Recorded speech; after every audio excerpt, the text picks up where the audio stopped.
السلام علیکم څنګه یې ګرانو زده کوونکو او قدرمنو لیدونکو زه علي ستاسو ښوونکی یم او دلته د خوږ پښتو ژبه درس ورکوم.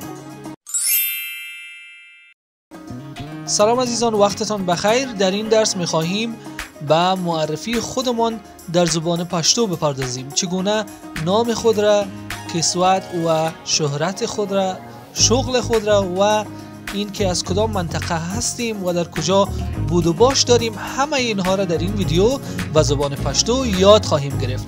تا پایان ویدیو همراه ما باشین و پیش از این که درس را آغاز کنیم لطفاً ویدیو را لایک کنید. ستاسو نوم صدایی یعنی که نام شما چی هست؟ ستاسو نوم صدایی، نام شما چی هست؟ در جواب باید بگوییم که زمانوم دایی. برای مثال زمانوم علی دایی، زمانوم لاله دایی، زمانوم احمد دایی، زمانوم لیلا دایی. شما هم نام خود را در بخش کامنت برایم به زبان پشتو بنویسید. ستا د پلار نوم صدایی، نام پدر شما چی هست؟ ستا از شما، د پلار نوم نام پدر، ستا د پلار نوم نام پدر شما، صدای چی هست؟ در پاسخ باید بگوییم زما د پلار نوم دایی. برای مثال زما د پلار نوم احمد دایی، نام پدر من احمد است. شما هم نام پدر خود را بگویین. اما در این ساختار میتونین به جای پلار چیزهای دیگری هم بگذارین. ستا د ورور نوم صدایی، نام برادر شما چی است؟ زما د ورور نوم احمد دایی، محمود دایی. ستا د مور نوم صدایی، نام مادر شما چی است؟ ستا د خور نوم صدایی، نام خواهر شما چی است؟ میتونین با همین ساختار نام تمام اقوام و فامیل را از شخص مخاطبتان پرسان کنین. اگر نام اقوام و فامیل را به زبان پشتو یاد ندارید، ویدیویی را که در این لحظه لینکش را ماندم حتما پس از پایان این ویدیو تماشا کنید. لکوم زای سخایی، لکوم زای سخایی، از کجا هستی؟ از کدام جای هستی؟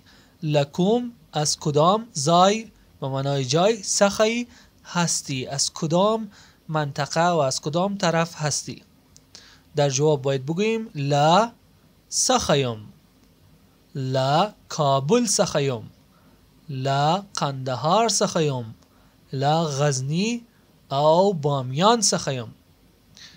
حال شما بگوین که لکم زای سخایی، از کدام منطقه هستی؟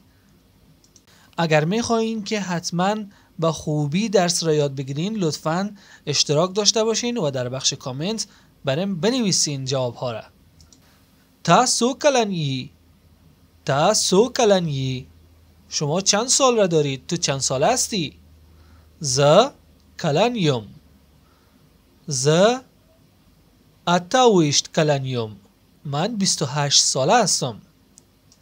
کافی است به جای این عدد عددی که مربوط به سن شما میشه را در اینجا بگذارید و اگر اعداد 1 الی 100 را هنوز ندیدین لینکش را میمانم و بعد از اتمام این ویدیو تماشا کنید. چه دندلری؟ چه دندلری؟ چی وظیفه داری؟ چه چی؟ دنده وظیفه، لری داری، چی وظیفه داری؟ شغل چی است؟ ز یو یم، ز یو خوانکه یم، من یک معلم هستم. شما میتونین در اینجا شغل خود را بگذارین و بگوین. برای مثال ز یو دکتر یم، ز یو نرس یم، ز یو ترکان یم. ما در 2 ویدیوی جداگانه نزدیک به 70 شغل را به زبان پشتو معرفی کردیم و حالا شما شغلتان را بریم کامنت کنین. چه دندلری؟ اگر نام شغلتان را به زبان پشتو یاد ندارین ویدیویش را تماشا کنین. پلار دی چه دندلری؟ پلار دی چه دندلری، پدرت چی وظیفه دارد؟ پلار دی، دی در اینجا ات مانا میته. پلار دی پدرت، ورور دی برادرت، خور دی خواهرت، مور دی مادرت. میتونیم به جای پلار هر نسبیتی را بانیم. پلار دیستدن دلری پدرت چی وظیفه دارد؟ پلار می یو دای، پدر من یک شغل در اینجا میگوییم و دای را میاریم.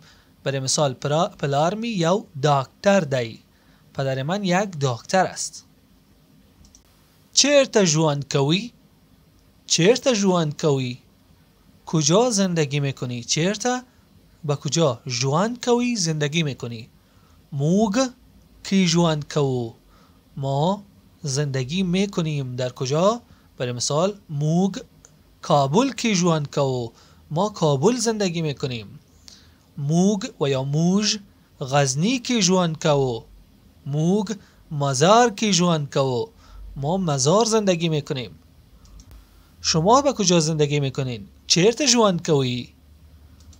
دیر مننه چی سر آشنا شو. بسیار تشکر که با هم آشنا شدیم.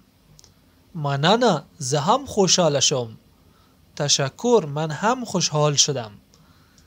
خب دوستان عزیز، در این درس آموختیم که چگونه خود را به صورت کامل معرفی کنیم و چگونه اطلاعات را از شخص مقابلمان دریافت کنیم. اگر میخواین این ویدیو را به خوبی یاد بگیرین، لطفاً در تمرینی که در طول درس بود اشتراک کنید و اگر در طول ویدیو دقت نکردین لطفاً یک بار دیگه ویدیو را ببینین و پاسخ تمرین ها را در بخش کامنت بنویسین. خب دوستان عزیز، امیدوار هستم که این ویدیو هم برایتان مفید بوده باشه. اگر میخواین از ما حمایت کنین لطفاً لایک و سابسکرایب فراموش نشود و چینل ما را به دوستانتان معرفی کنید. تا در آینده شما را به الله پاک میسپارم. ده خدای پامان.